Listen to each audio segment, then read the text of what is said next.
Bienvenue à Paris Retail Week 2024, le rendez-vous incontournable pour tous les acteurs de retail en Europe. Durant ces 3 jours, du 17 au 19 septembre dernier, plus de 370 exposants et 150 conférences ont exploré les nouvelles tendances du secteur.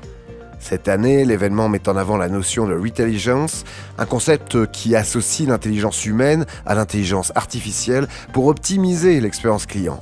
Selon Arnaud Gallet, cette vision promet de rendre le retail plus pertinent et créatif. En termes de tendance retail, on s'accompagne d'un comité qu'on appelle les mentors, qui sont notre comité éditorial, et c'est aussi le jury des awards.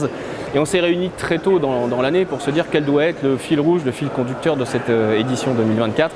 Et c'est comme ça qu'est née l'idée du mot valise Retailligence pour Retail Intelligence, c'est-à-dire comment donner plus de sens, plus d'intelligence justement au retail sous toutes ses formes, que ce soit l'intelligence humaine, puisque l'humain est toujours au cœur du process du retail, et avec cette partie un peu augmentée d'aide à la décision et puis d'aide aussi à l'augmentation de l'expérience client qui est l'intelligence artificielle. En parlant d'humain, La Poste Pro se positionne comme un allié indispensable pour les entrepreneurs avec un puissant réseau de proximité unique en son genre. Nous avons un ancrage territorial puissant avec plus de 17 000 points de contact sur l'ensemble du territoire et nous avons plus de 1450 conseillers pro qui œuvrent au quotidien en proximité pour conseiller et accompagner de façon personnalisée les entrepreneurs. Et à venir, nous avons de grandes nouveautés comme une solution pour protéger les entreprises contre les cyberattaques.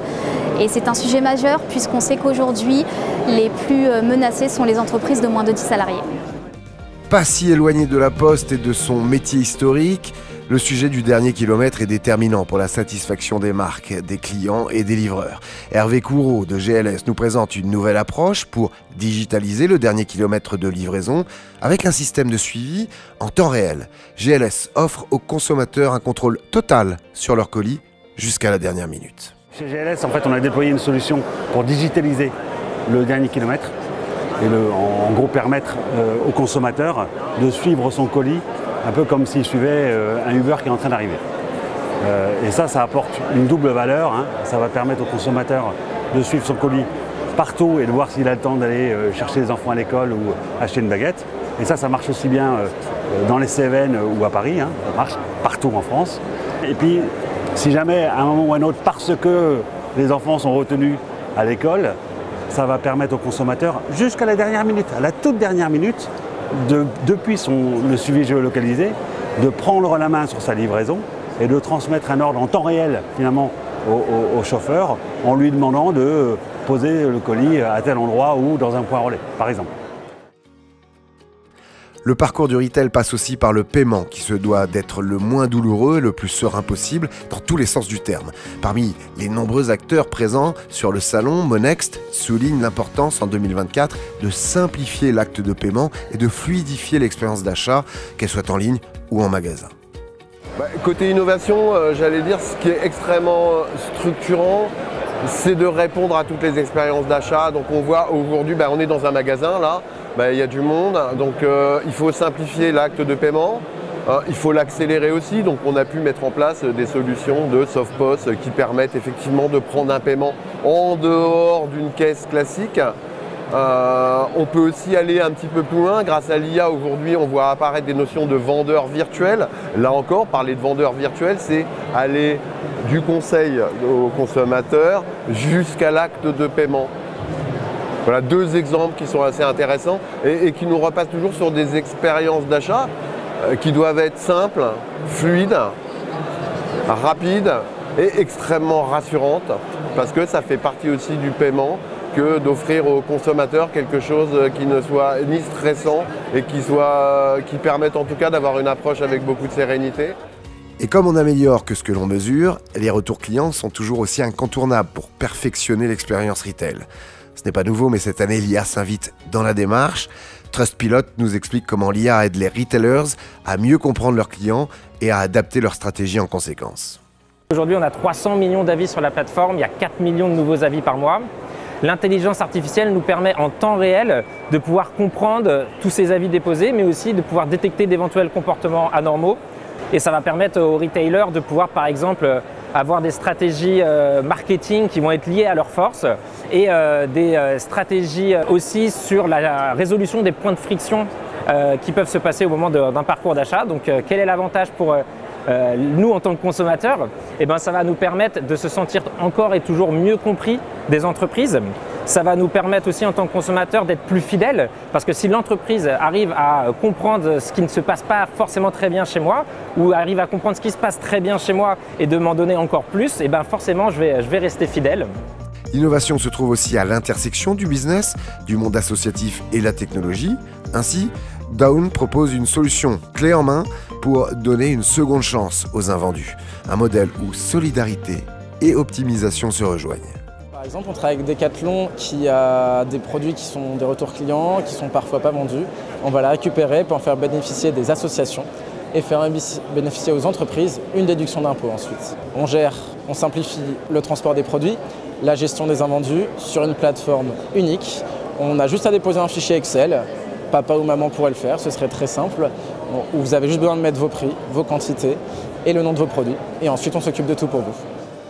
Et Paris Retail Week ne serait pas l'événement retail de la rentrée sans ces awards. 2 catégories ont retenu notre attention. Dans la catégorie expérience client, ICO s'est illustré en révolutionnant la manière dont les clients interagissent avec les produits en magasin grâce à des capsules audio.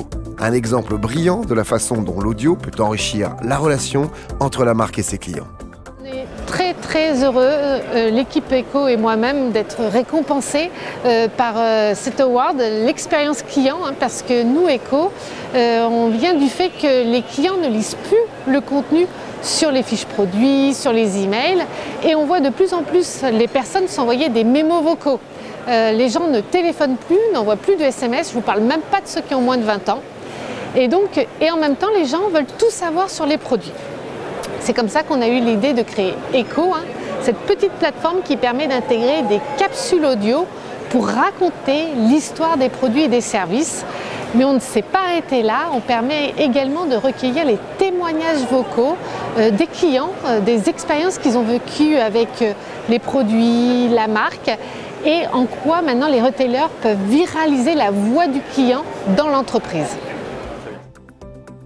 Et dans la catégorie RSE, Save Your Wardrobe a su se démarquer en offrant une solution innovante pour prolonger la durée de vie des vêtements, une avancée vers un retail plus durable.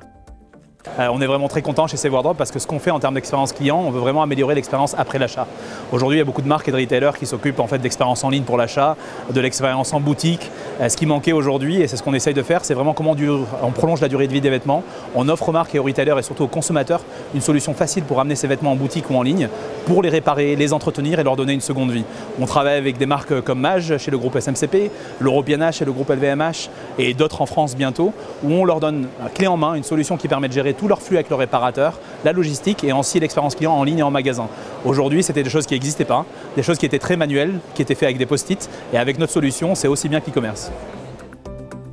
Enfin, le mot de la fin à Arnaud Gallet pour un résumé des grandes tendances 2024 et une big news concernant l'avenir du salon qui change d'échelle en 2025. Paris Retail Week prend encore plus d'ampleur en 2025 puisqu'on s'allie à la NRF pour créer ensemble ce qui se voudra être l'équivalent du Retail Big Show à New York sur le marché européen.